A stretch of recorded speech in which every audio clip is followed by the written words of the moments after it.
అండి. చాలా చాలా బాగుంటుందండి, చాలా అందంగా ఉంటుంది. ఈ గుడి అంతా చాలా అందమైన శిల్పాలతో చాలా అందంగా ఉందండి. యొక్క నిర్మాణాలు చాలా అందంగా, చాలా అద్భుతంగా ఉంది. ఈ పక్కన ఇక్కడ గుడి ఆలయం అండి, చూడండి ఎంత బాగుందో. చూద్దాం దత్తాత్రేయుడు, కాలభైరవ స్వామి, అభయాంజనేయ స్వామి, చండీశ్వరుడు, ఆదిశంకరాచార్యులు, అయ్యప్ప స్వామి, రుక్మిణి సమేత పాండురంగ స్వామి,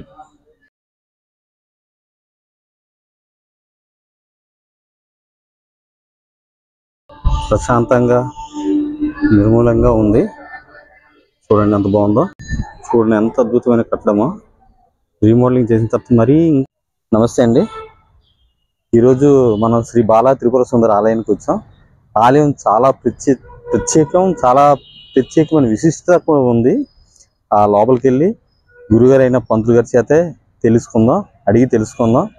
వీడియోలోకి వెళ్ళే ముందు చిన్న మనవి అండి, ప్లీజ్ మీరు నాకు సబ్స్క్రైబ్ చేస్తేనే నా వీడియోలు మీరు చూడగలరు.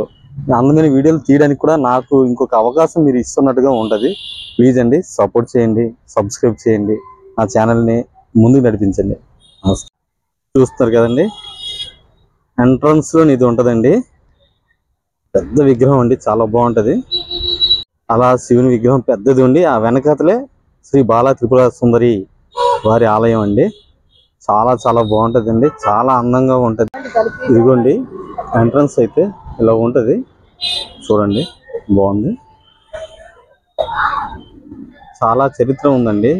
అవకాశం ఉంటే ఇక్కడ పూజారి గారి చేత ఈ గుడి విశిష్టత మనం తెలుసుకుందాం. లోపలికి వెళ్దాం పదండి. లోపలికి వచ్చాకైతే ఇలా ఉందండి, ఎంతో ప్రశాంతంగా నిర్మూలంగా ఉంది. చూడండి ఎంత బాగుందో. ఆ కట్టడాలు, ఈ గుడి విశిష్టత అన్నీ కూడా పూజారి గారి చేత అడిగి తెలుసుకుందాం రండి. చూశారు కదా, పూజారి గారితో మాట్లాడదాం పదండి. ఈరోజు మన కాకినాడ బాలా త్రిపుర సుందరి ఆలయానికి వచ్చాం. ఈ ఆలయ విశిష్టత ఏంటన్నది మన గురుగారికి అడిగి తెలుసుకుందాం. చెప్పండి సార్, ఈ ఆలయం ఇంచుమించుగా ఎన్ని సంవత్సరాల నుండి నిర్మించబడి ఉంటుంది? శ్రీమాత్రే నమః. ఇది కాకినాడ సూర్యారావుపేటలో వేయించేసినటువంటి శ్రీ బాలా త్రిపుర సుందరి అమ్మవారి యొక్క క్షేత్రము. ఇది బాలా త్రిపుర సుందరి సమేత రామలింగేశ్వర స్వామి వారు, ప్రధానమూర్తి రామలింగేశ్వర స్వామి, బాలా త్రిపుర సుందరి అమ్మవారు. ఈ ఆలయంలో సుమారుగా 12 ఉపాలయాలు ఉన్నాయి. వినాయకుడు, వల్లీదేవసేన సుబ్రహ్మణ్యేశ్వర స్వామి, భద్రకాళి వీరభద్రుడు, అలాగే రామలింగేశ్వర స్వామి, బాలా త్రిపుర సుందరి అమ్మవారు, దత్తాత్రేయుడు, కాలభైరవ స్వామి, అభయాంజనేయ స్వామి, చండీశ్వరుడు, ఆదిశంకరాచార్యులు, అయ్యప్ప స్వామి, రుక్మిణి సమేత పాండురంగ స్వామి, సూర్యనారాయణమూర్తి. ఇలాగా మొత్తం ఉపాలయాలతో కూడుకున్నటువంటి ప్రధానమైనటువంటి దేవాలయం కాకినాడలోని.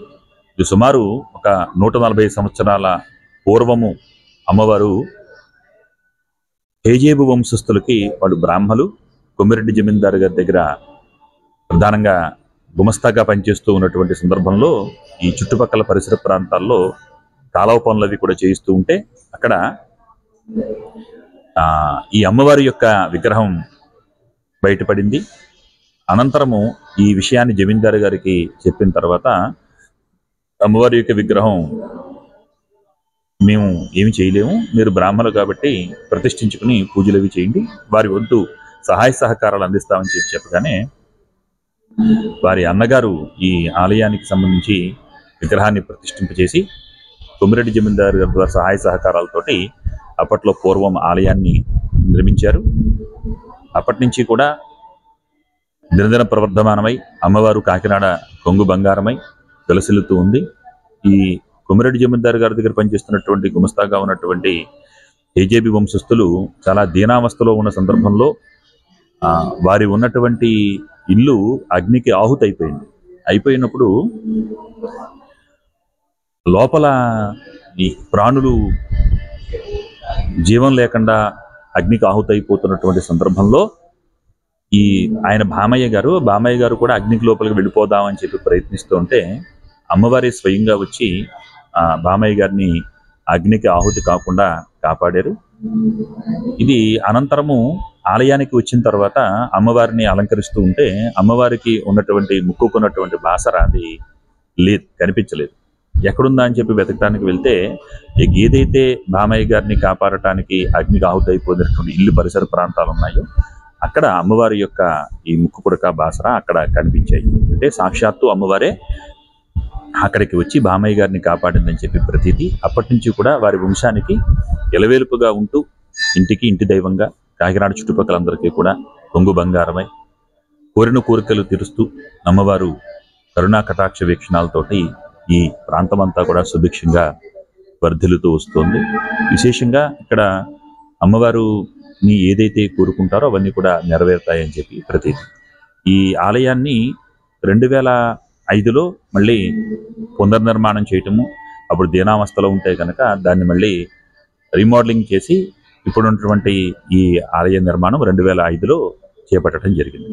అదేనండి, అది చిన్న బోగట్ అనమాట ఉంది, తెలుసుకుని అడగాలనిపిస్తుంది. అది నిజమో కాదు మీరు చెప్తారనుకుని. ఆదిశంకర్ల వారు గురువు గారు ఆదిశంకర్ వారు శ్రీచక్రం ఏదో ఉన్నట్టుగా, అంటే ఆ రోజులో నిర్మించినట్టుగానే ఏదో చిన్న అటబోగట ఏదో ఉంది అనేసి తెలిసింది. అది ఎంతవరకు నిజమో కాదో అన్నది మీకు తెలుసా ఏమో? ఈ అమ్మవారి దగ్గర యంత్రము ప్రత్యేకంగా ఆదిశంకరాచార్యులకు సంబంధించినటువంటి యంత్రం ఏమి కాదు. ఈ పూర్తిగా అమ్మవారిని యంత్ర ప్రతిష్ఠ చేసినప్పుడు నిర్మాణం చేసినటువంటి ఆలయమే. అందరూ కూడా బ్రాహ్మలు, బయట బ్రాహ్మలందరూ కూడా అమ్మవారి దగ్గర లోపల మూల విరాటు దగ్గర కుంకుమార్చనవి కూడా చేసుకునేవారు. అయితే ఆలయ ప్రాంగణము లోపల కూడా ఇప్పుడు కూడా చాలా చిన్న ప్రాంగణము, ఒక 5 అడుగులు మాత్రమే ఉంటుంది అమ్మవారి దగ్గర. చేత ఎక్కువ మంది అక్కడ బ్రాహ్మలు పూజలు చేస్తుంటే భక్తులకి దర్శనాలుగా అవి ఇబ్బంది అవుతుందని ఉద్దేశం చేత అమ్మవారి యొక్క యంత్రాన్ని భక్తులందరూ స్వయంగా కూర్చుని చేసుకునేలాగా శ్రీచక్రాన్ని అమ్మవారి కొంచెం దూరంలో ఆ బయట ప్రతిష్ఠించడం జరిగింది. అందరికీ కూడా అందుబాటులో, భక్తులందరికీ కూడా, బయట బ్రాహ్మణులందరూ కూడా కుంకుమార్చనమని కూడా శ్రీచక్రం దగ్గర చేసుకుంటారు. అంత బాగుంది చూడండి, ఆ శిలాకల్పాలు అవన్నీ.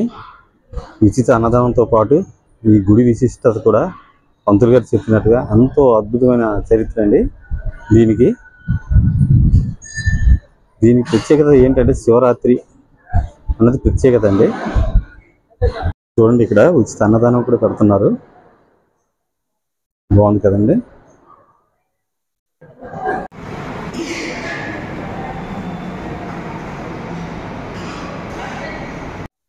పంతులు గారు చెప్పారు కదండి, ఆదిశంకర్ల వారు ఆయన మందిరం అన్నమాట. ఇది బాలా త్రిపుర సుందరి కళ్యాణ మండపం అండి. ఈ ఆలయం ప్రాంగణం, ఆలయంలోనే ఇది చూస్తున్నారు కదా, బాగుంది కదండి. చూడండి కట్టడాలు ఎంత అద్భుతంగా ఉందో, చాలా చాలా అద్భుతంగా ఉందండి. ముందు నుండి ఉన్న వీళ్ళు రీమోడలింగ్ చేసింది కూడా చాలా అద్భుతంగా చేశారు, ఎంతో బాగుంది. ధ్వజస్తంభం బాగుంది కదండి. గోశాల అండి ఇది, అంత బాగుంది చూడండి. గుడిలోనే గోశాల పక్కనే ఆ గోమాతల్ని కట్టించి ఉంచడం చాలా నీట్గా, శుభ్రంగా, చాలా అందంగా ఉంచారండి. చాలా చాలా బాగుంది కూడా, చూస్తేనే కళ్ళు చెరిపోయిందండి. అలా బయటకు వస్తున్నామండి. నా వీడియో కనుక మీకు నచ్చినట్టుగా అయితే సబ్స్క్రైబ్ చేయండి, లైక్ చేయండి. Thank you. సబ్స్క్రైబ్ చేయడం వల్ల నాకు ఇంకా కొంత ప్రోత్సాహం ఇచ్చినట్టుగా ఉంటుందండి. నమస్తే, ఉంటానండి. నమస్తే అండి.